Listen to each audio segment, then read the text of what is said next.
आज हम 12वीं कक्षा भौतिक विज्ञान का पहला अध्याय विद्युत आवेश एवं क्षेत्र का टॉपिक विद्युत आवेश के गुणधर्म पढ़ेंगे। इसमें सबसे पहला पॉइंट है कि आवेश एक अदिश राशि है, यानी कि आवेश एक अदिश राशि है। इसका मतलब है अदिश और सदिश का मतलब ये होता है कि यदि कोई राशि सदिश है तो उसकी दिशा और उसका परिणाम होगा, यानी कि यदि आप बल एक राशि है जिसकी दिशा होती है और उसका परिणाम होता है, यानी कि आप बल के लिए बोल सकते हो कि जो बल है वो इस दिशा में इतने न्यूटन बल लग रहा है, आप ऐसा बोल सकते हो। लेकिन यदि हम आवेश की बात करें तो आवेश एक अदिश राशि है। इसका मतलब कि आवेश का सिर्फ और सिर्फ परिणाम होता है, उसकी कोई दिशा नहीं होती। आवेश का मतलब गुलाम है और हम ऐसा कभी नहीं बोलते कि आवेश इस दिशा में इतने गुलाम हैं, यानी कि आवेश एक अदिश राशि है। आवेश योज्यता का नियम। किसी निकाय का कुल आवेश सभी आवेशों के बीजगणितीय योग के बराबर होता है, यानी कि आप यदि किसी बंद गोले की बात कर दें और उसमें यदि छोटे छोटे आवेश हैं, तो यदि आपको पूरे निकाय का कुल आवेश निकालना होता है तो आपको उस निकाय के अंदर जो छोटे छोटे आवेश हैं उन सभी आवेशों को जोड़ना पड़ेगा, उनका बीजगणितीय योग करना पड़ेगा, तो आपको निकाय का कुल आवेश प्राप्त हो जाएगा। यानी कि जो Q है, टोटल पूरे निकाय का जो आवेश है वो Q1 plus Q2 plus Q3 plus dash dash dash plus Qn, यानी कि आपके जितने भी उस निकाय के अंदर जितने भी छोटे छोटे आवेश हैं उन सभी आवेशों का बीजगणितीय जो योग है वो उस निकाय का कुल आवेश कहलाता है। यही आवेश योज्यता का नियम है।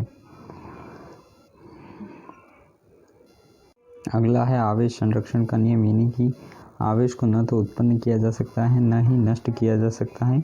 आवेश हमेशा एक रूप से दूसरे रूप में बदलता रहता है, अर्थात आवेश हमेशा नियत रहता है। बहुत ही आसान सी लाइन है कि आवेश को न ही हम उत्पन्न कर सकते हैं और न ही उसको हम नष्ट कर सकते हैं। आवेश हमेशा एक रूप से दूसरे रूप में बदलता रहता है, अर्थात आवेश हमेशा नियत रहता है। यही आवेश संरक्षण का नियम है। आवेश का क्वांटीकरण।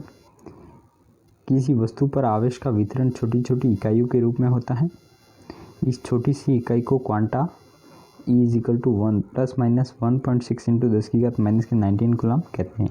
यानी कि किसी भी वस्तु पर जो आवेश का जो वितरण है वो छोटी छोटी इकाइयों के रूप में है और उस सबसे छोटी सी इकाई को हम क्वांटा कहते हैं और उसका मान ये है।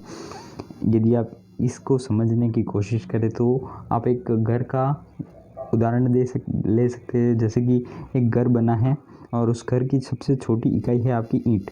आपकी एक एक ईंट से घर बनता है, यानी कि आप उस सबसे छोटी इकाई को है आपके घर में जो है वो ईंट है।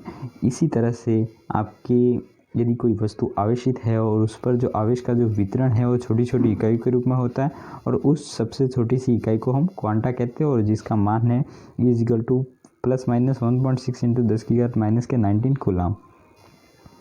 किसी भी वस्तु पर कुल आवेश इसी क्वांटा का पूर्ण गुणज होता है, यानी कि यदि किसी वस्तु पर कुल जो आवेश होगा वो इसी क्वांटा का पूर्ण गुणज होगा, जहाँ पर E का मान है अपने सबसे इम्पोर्टेंट सूत्र है, जहाँ पे N का मान है आपका 1 2 3 4 5 6 कुछ भी हो सकता है जो कि पूर्ण संख्या होंगी, और E का मान है 1.6 × 10⁻⁻⁹ कूलम।